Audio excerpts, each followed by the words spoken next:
Hello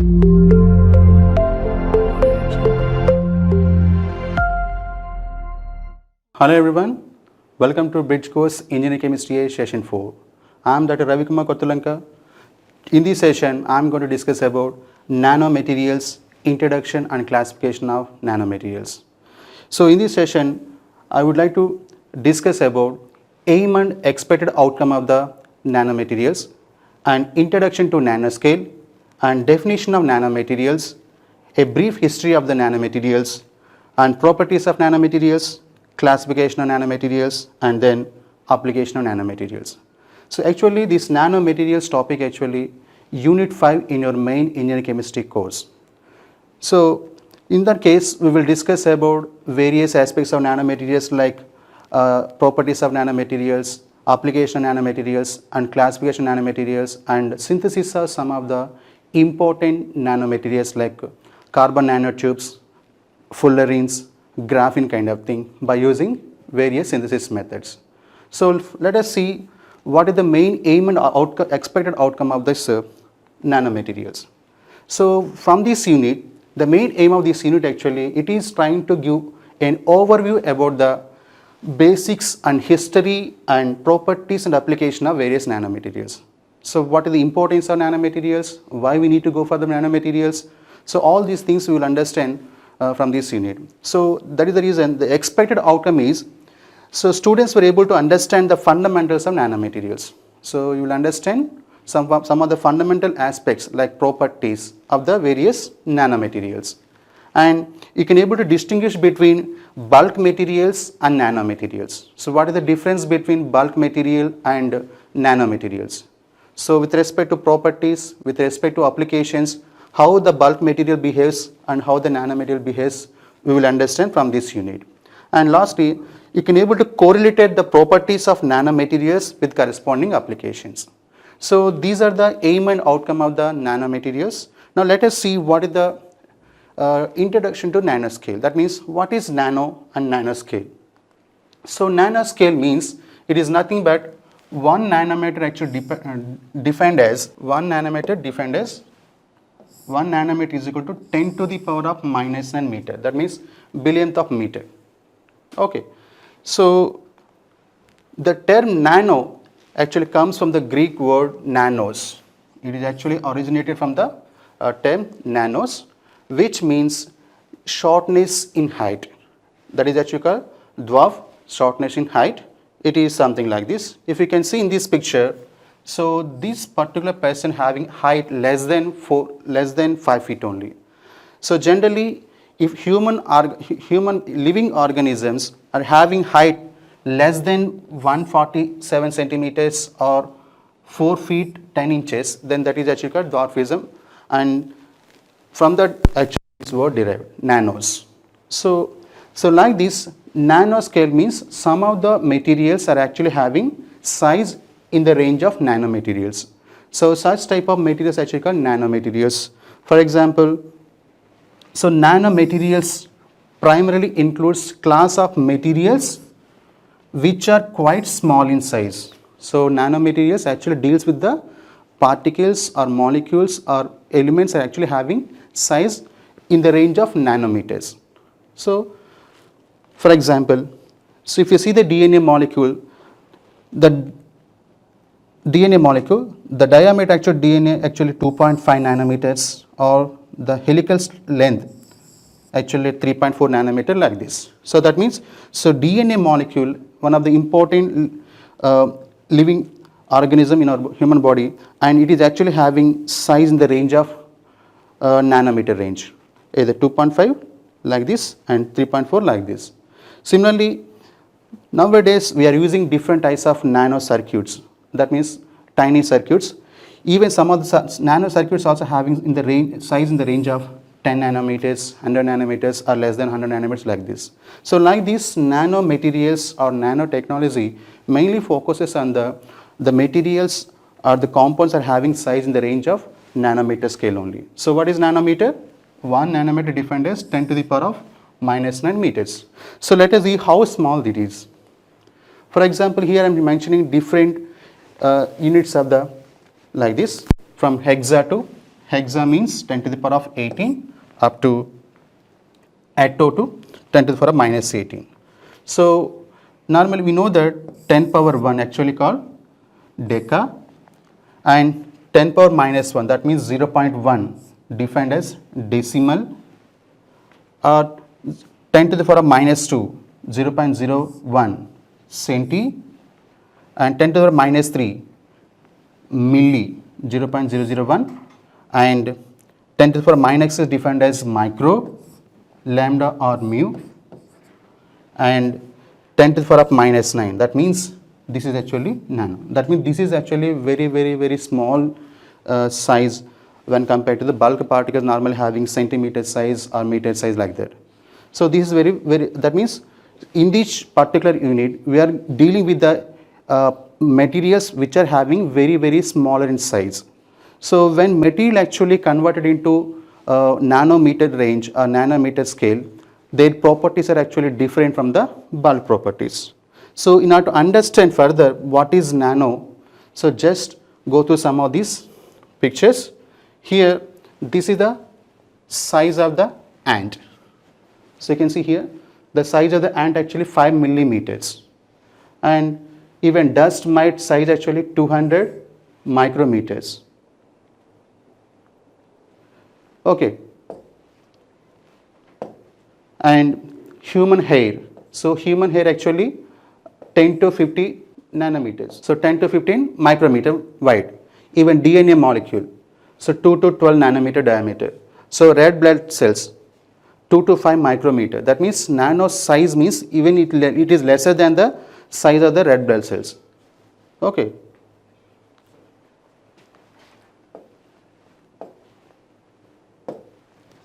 So similarly here you can see this is the iron atoms. The size actually, here the ring formation is there, the ring size actually 40 nanometers. So like this, even the carbon nanotube, this is actually structure of the carbon nanotube. So carbon nanotube is actually having size in the range of 2 nanometers. So like this we have different objects, and some of the different elements, those are actually having size in the range of nanometer size also. Now we are going to talk about the only the elements or material which are having size in the range of nanometers only. So let us understand what is nanometer by seeing this picture, this video. So we know that coronavirus, nowadays we are facing this problem. The size of the coronavirus is actually 120 nanometers, whereas E. coli bacteria size 2 micrometers, and clay particle size 2.5 micrometers, red blood cells 7 micrometers, and skin cells 20 micrometers, and pollen particle 50 micrometers, and grain of sand particle 200 micrometers, and salt cube 500 micrometers, and ant size might be 5 millimeters as I said earlier, and this is the US penny 1.9 centimeters. And coming to the last one, egg. So egg size actually 4.5 centimeters. So that means nano means it is very small size, smaller in size, and we are going to deal with the such type of particles and such type of materials only. Okay. So now let us define what is nanomaterial. So how to define nanomaterials?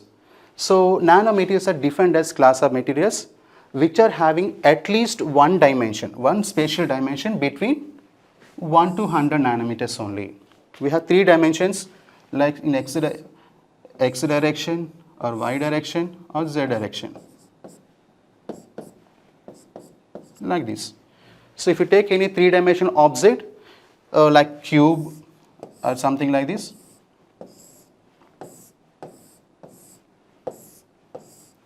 so these are 3-dimensional dimension. It is actually having 3 dimensions. So this is 1 dimension, and this is another dimension, and this is actually another dimension. At least any one of these dimension having size in between 1 to 100 nanometers.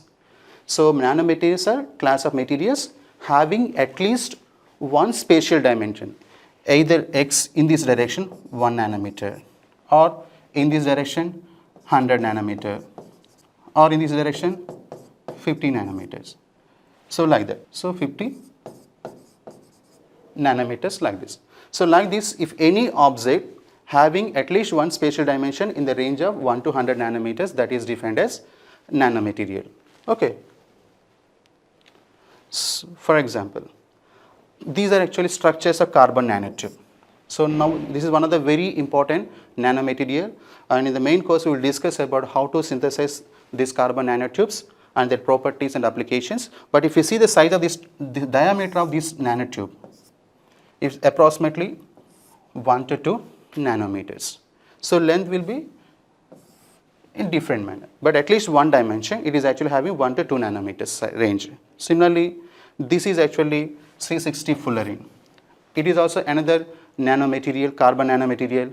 If you see the structure of this one, it is actually varies from 0.4 to 1 millimeter range like this, 1 nanometer range like this, 1 nanometer range like this.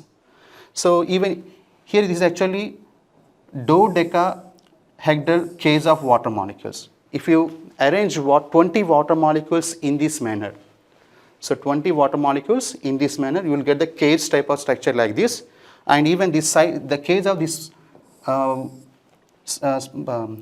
dodecahedral cage actually size actually 0.95 nanometers like this. Okay, so like this we have to choose the materials. It is having at least one spatial dimension from 1 to 100 nanometer, that is actually defined as nanomaterials. Maybe some other materials also having like 150 nanometers, 200 nanometers, 300 nanometers, but we are not considering those are actually nanomaterials.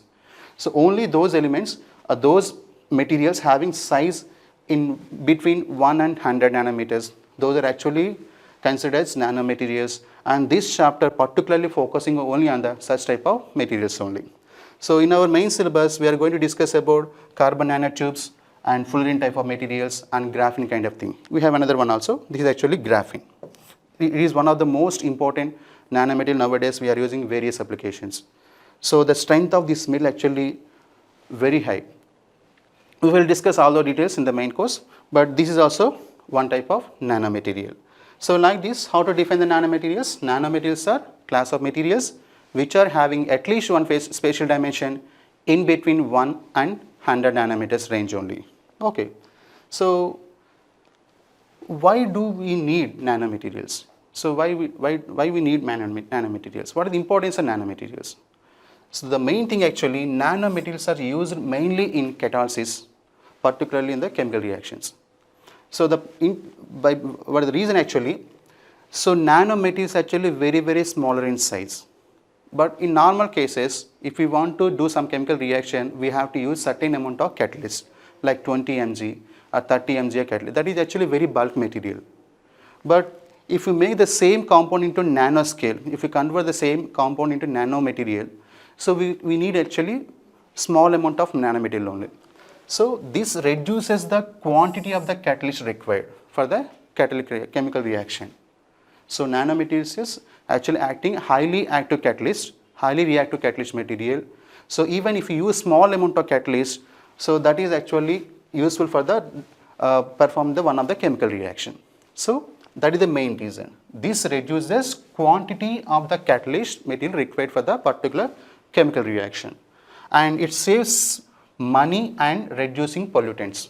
So normally if you use bulk material like more bulk materials, even after the reaction we will get so many byproducts. So that byproducts actually acting as a pollutants, either water pollutants or soil pollutants or air pollutants. But if you use nanomaterial, we need actually very less amount only.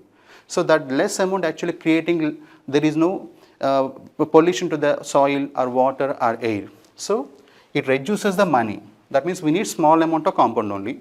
At the same time, reducing the pollutants also.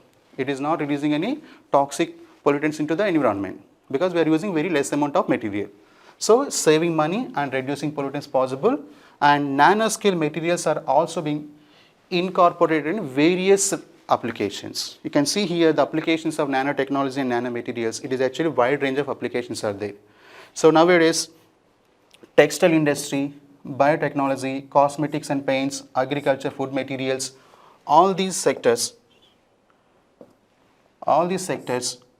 so particularly medicine, biomedical and drug delivery agents, and optical and engineering communication, electronic devices, metallurgy, and defense equipment, and even further, we can use nanomaterials as a energy storage materials.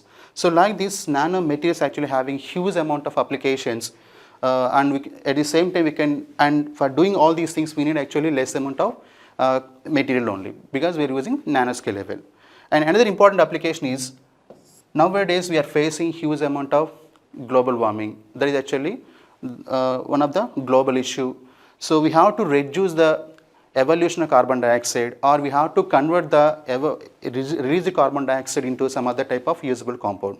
So by using nanotechnology or nanomaterials, we can easily convert the evolved carbon dioxide into useful organic compounds like this.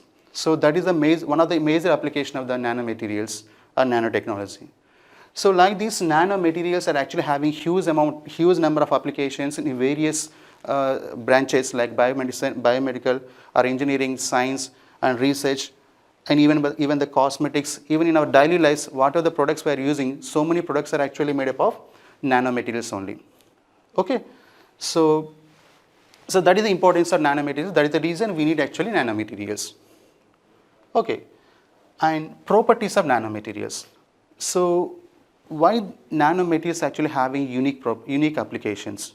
As I discussed in the earlier slide, so nanomaterials actually having huge number of applications. How those applications are possible? So that means we have to understand the properties of the nanomaterials. So nanomaterials can be any material, like metals.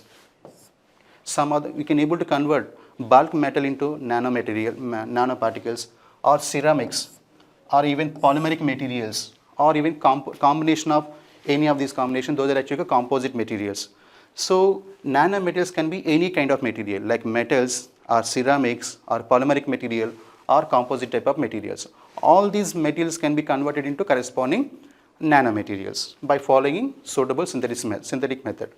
Okay, once we reach the nano level, that means from the bulk scale, that means 1 centimeter to nanometer, or 1 meter to nanometer, like that. Once we reach the dimension of nano dimension, the properties of the corresponding material actually varies or changes.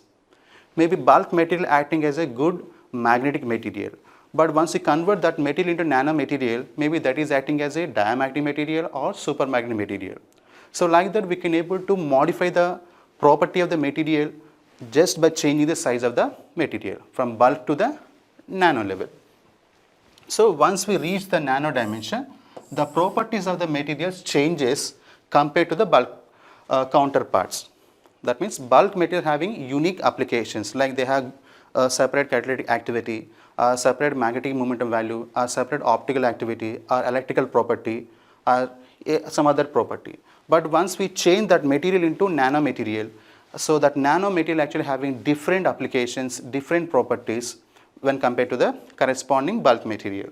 For example, in this case I am trying to show you, this is a bulk gold material, normally which is actually yellow in color or gold and yellow in color, like this only. So it is one of the less corrosive material, that means non-reactive material. Yes or no? It is less corrosive material, non-reactive material. But once we convert this gold into, for example, let us say this one, sphere of 100 nanometer size, 100 nanometer size, or another case 50 nanometer size, 50 nanometer sphere, like this. So if you can see two different colors like this. The color property or optical property of the material actually changed. So bulk material always having golden yellow in color, it is actually non-reactive material. But once it is converted to nanomaterial like this, that means now the gold actually made actually like a 100 nanometer spheres or 50 nanometer spheres like this. So then these two are actually having different color, different properties actually. So like this, we can able to modify the properties of the material just by changing the size of the material. So even in the nano range, so 100 nanometer particles behave like one type of materials, and 50 nanometers gold particles actually acting as another type of material. So even you can see the same thing in the case of silver also. So the bulk silver always actually silver in color and is actually having different applications. Whereas if you reduce the size of silver up to 100 nanometers, it is red in color like this. So it is red in color like this, or in this case, this is 90 nanometer sphere, actually light green in color like this, or 40 nanometer sphere, purple in color like this. So just you see, just we are changing the size of the silver particles from 100 nanometers to 40 nanometers. So once the size reduces, the color property of the material actually gradually changing from red to green, green to purple like this. So that is the reason. So once we reach the nano dimension, the property of the materials changes when compared to the bulk materials. So that is important application, property of the nanomaterials. Other things are actually, nanomaterials are actually having high surface to volume ratio. So we will discuss this in the next slide. And nanomaterials actually having unique catalytic property. So maybe bulk material actually acting as a non-conducting material or non-reactive material. But once we convert that bulk material into nanomaterial, maybe that is acting as a very good catalytic material. So catalytic material means that is actually highly reactive in nature. It can able to convert one reactant into another product. Okay, so they have unique catalytic properties, and they have different optical properties when compared to bulk materials. So nanomaterials having different optical properties when compared to bulk material, because this is the smallest element and this is actually bulk material. So this, for example, let us say both are actually gold only. So this one actually having different optical properties, and this nanomaterial actually having different optical properties, and they have different electrical and magnetic properties when compared to bulk materials. So similar to optical properties, corresponding electrical and magnetic properties also will change when we convert the bulk material into nanomaterial. Okay, and they have unique mechanical properties like hardness, structure, strength, and even ductility and toughness. All these things, they have different strength when compared to the bulk material. So these are some of the unique properties of the nanomaterials. Because of the unique properties, these nanomaterials actually having different applications when compared to bulk materials. So now let us see what is the meaning of high surface to volume ratio. As I said in the previous slide, so nanomaterials actually having high surface to volume ratio. Because of the high surface to volume ratio, we will get different catalytic property and different optical and magnetic and electrical properties. So for example, let us consider this is one of the bulk material. The size of the cube actually 1 centimeter into 1 centimeter like this. If you calculate surface area of this one, it is approximately 6 centimeter square like this. So this is 1 centimeter cube. But once we cut this cube into small pieces like this, if we make this cube into, so if we make cube into 1 millimeter cube, if we make this and 1 centimeter cube into 1 millimeter cubes like this, that means in this case the each cube size actually 1 millimeter into 1 millimeter. Okay. So 1 millimeter into 1 millimeter cube size. So in this case, what will happen? We have all this surface actually useful for the particular application. That means in this case we have more amount of surface area. So for example, in this case we will get 60 centimeters. This is actually 60 centimeter square surface area in this case. Whereas in the case of single cube, we have only 6 centimeter surface area. But once we cut this cube into 1 millimeter cubes like this, we will get more surface area like a 60 centimeter square like this. And if we make into 1 nanometer cubes, 1 nanometer, that means very, very small cubes. If we make 1 nanometer, 1 atomic cubes like this, so you will get surface area like this. So that is the importance, that is the reason.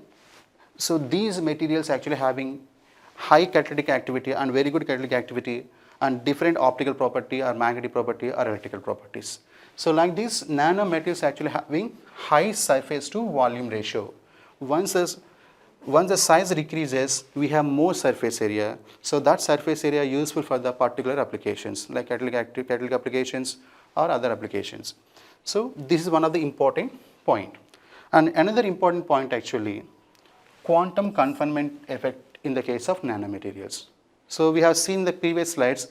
So the bulk gold metal actually having always yellow in color, whereas once gold convert into nanospheres like 100 nanospheres or 50 nanometer spheres, they have different colors.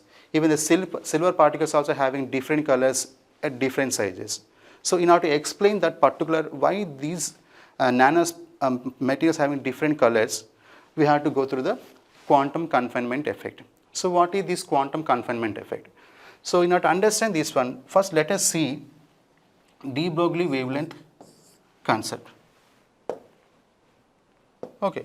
So according to de Broglie wavelength concept, if this is the nucleus, if electron revolving around the nucleus in this manner, it is always having, circulating in the form of wave like this only. So this is the revolving electron always revolves around the nucleus in the form of wave only. So wave nature. So if we calculate wavelength of that particular electron, that is actually lambda value. So the wavelength can be, that means this is the distance. Wavelength means this is one complete wave means this is the distance. So this wavelength can be calculated by using this formula, h is equal to h divided by mu into m into v. So in this case, v actually velocity and h is Planck's constant, m is the mass of the electron. Okay. So like this, each revolving particle, that means electron always having some particular wavelength. In each material, we have a more number of electrons, either in s orbital or in p orbital or in d orbitals. So if you take one of the atom, so that atom contains some s electrons, some p electrons, some d electrons. That means electrons revolving around the nucleus in this manner, and that particular electron actually having wavelength, that wavelength can be calculated by this manner. So what is quantum confinement means? Whenever the bulk material, let us say this is the bulk material, it is converted to nanomaterial like this. It is converted nanomaterial like this. If the size of this material, it is very close to the lambda value of the lambda value of the corresponding electron in that particular material. The quantum confinement effect is observed when the size of the particle is too small and comparable to the wavelength of the electron in that material. So this is one of the material. In this material, we have one electron that is revolving in this manner, and that is actually having particular wavelength like this. If the size of the nanomaterial is very close to this one, if the size of the nanomaterial very close to the lambda value of the corresponding electron, then we will observe quantum confinement effect. So then we will observe in that particular quantum confinement effect. So this is actually quantum effect. Let us see further details.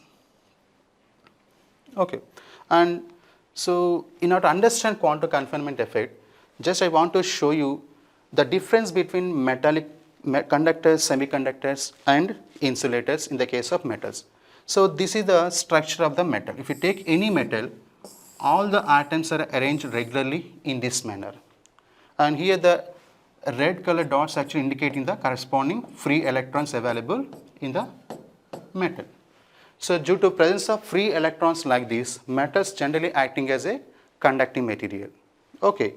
So in the conducting material, if we want to explain the conduction behavior, so we have to consider this structure, this particular concept. In case of conductors, so we have a valence band. Valence band contains these free electrons, and above that we have a conduction band. And between this valence bond and conduction band, very small gap actually is there, or both are actually close to each other in the case of conductors. Therefore, valence electron, that means these free electrons, can easily move to the valence band to the conduction band. So that is possible in the case of conductors.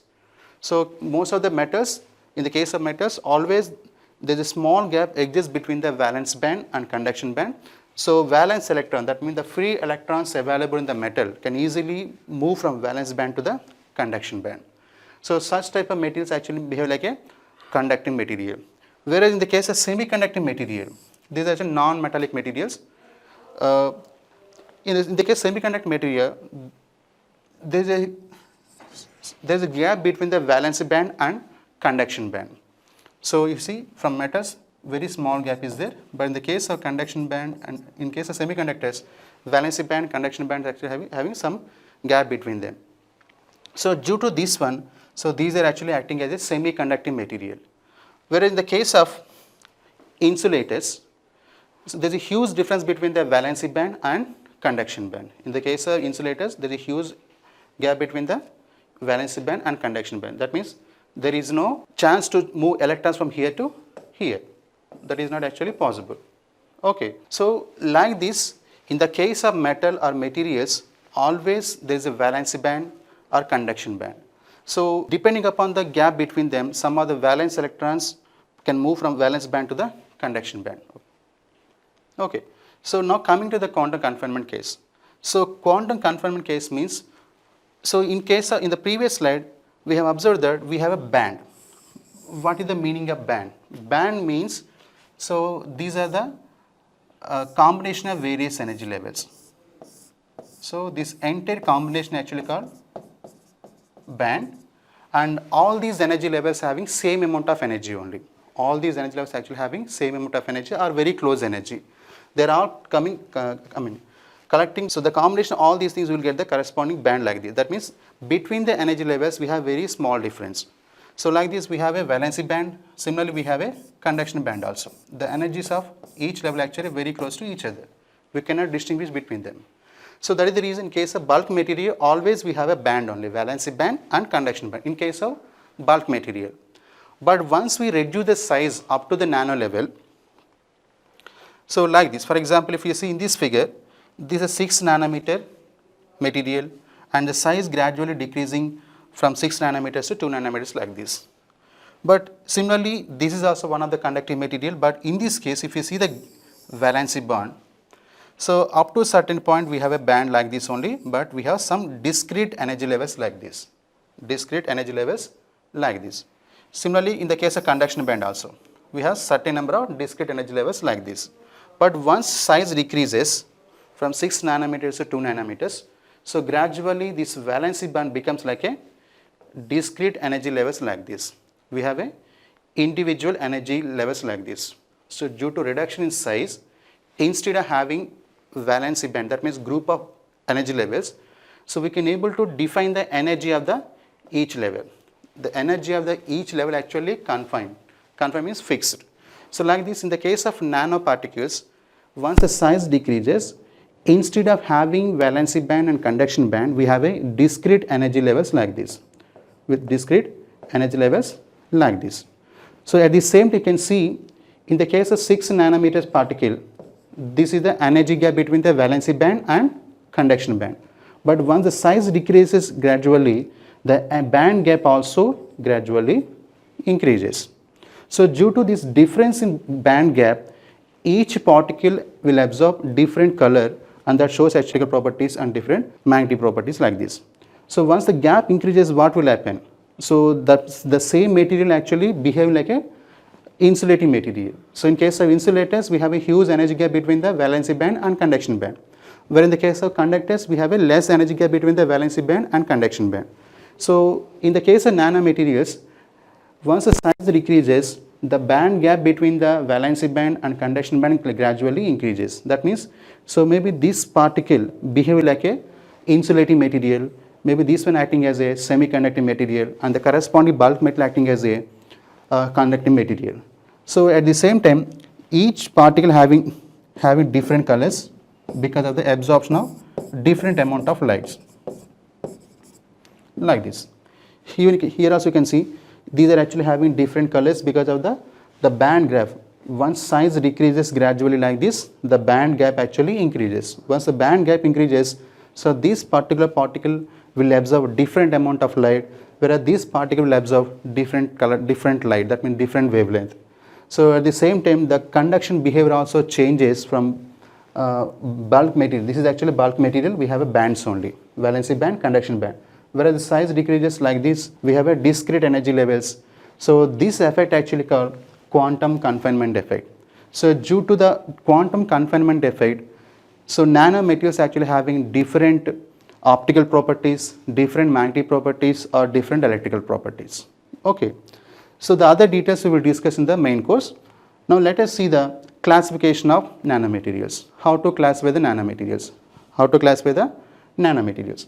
So nanomaterials can be classified into two different ways depending on the type of structure that they are actually having.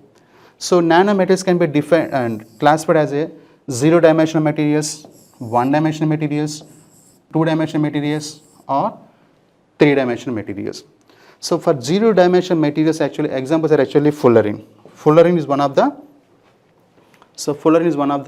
zero-dimensional material. It seems to be like a football, but this is actually very, very small size. We know what is the nano size. So this fullerene actually having 0.1, 0.4 to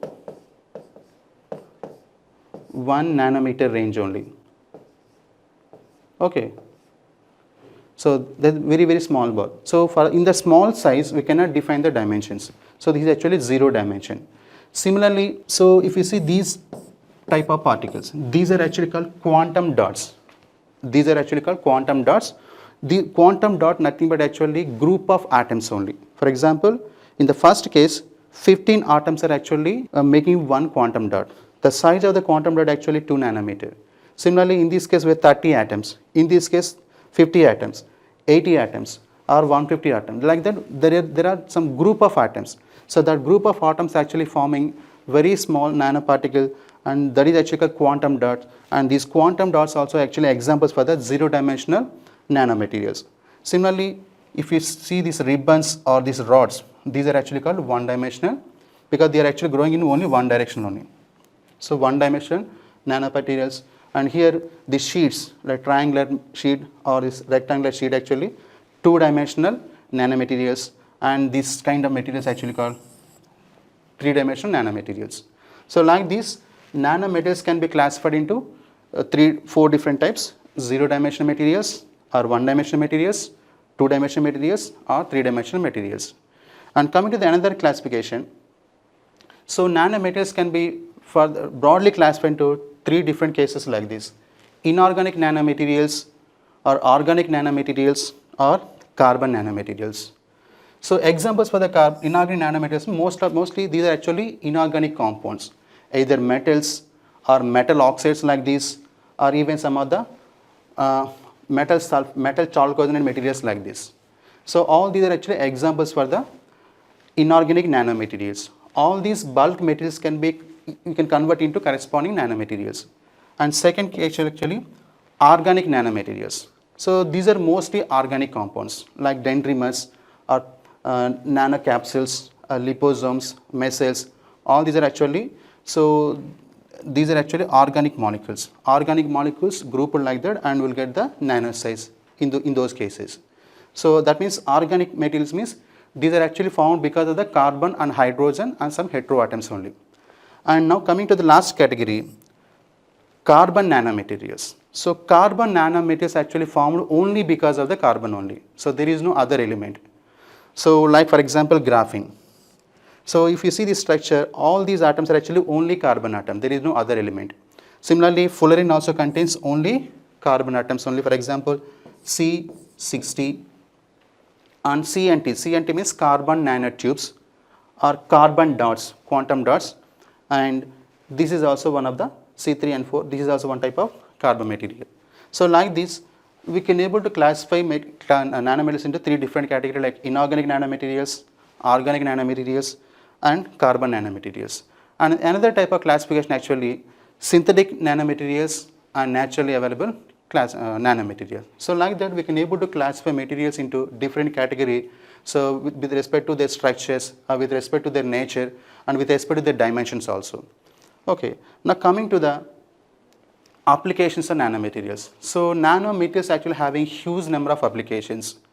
So nowadays all branches of chemistry and engineering always depends on the nanomaterials only. Nowadays always we are looking for the tiny devices only, very small devices, tiny devices only. So because we can able to reduce the usage of material At the same time, we will get the more applications from the same material. So that is the reason nanoparticles having different applications in different fields, like textile industry using a lot of nanomaterials, and biomedical industry, biomedical branch, and healthcare equipment, food and agriculture, various industries, polymer industry, food industry, agro industry, different and various electronic equipments nowadays we are getting in the form of nanomaterials only, and environmental pollution control also using a lot of nanomaterials in order to reduce the pollution from the environment or from the water, from the soil. And we have so many renewable energy devices also we are making by using nanomaterials only. And each brand actually spread it into various applications in this manner. So that means nanomaterials actually having huge number of applications. Still today our scientists are trying to get so many other nanomaterials in order to get new applications and new properties. So this is something about the nanomaterials and their properties and their applications. In the main course, we will discuss about different types of nanomaterials like carbon nanotubes, fullerenes, graphene kind of materials, how to synthesize those materials, and all those things. So in this session, we discussed about aim and expected outcome of the nanomaterials, an introduction to nanoscale, what is nanoscale, how to define the nanoscale, how small nanometer that we discussed, and definition of nanomaterial. So generally, the materials which are having at least one spatial dimension in the range of 1 to 100, those are defined as nanomaterials. And brief history of the nanomaterials. That means what are the unique properties of the nanomaterials, why we need nanomaterials, all these things we discussed.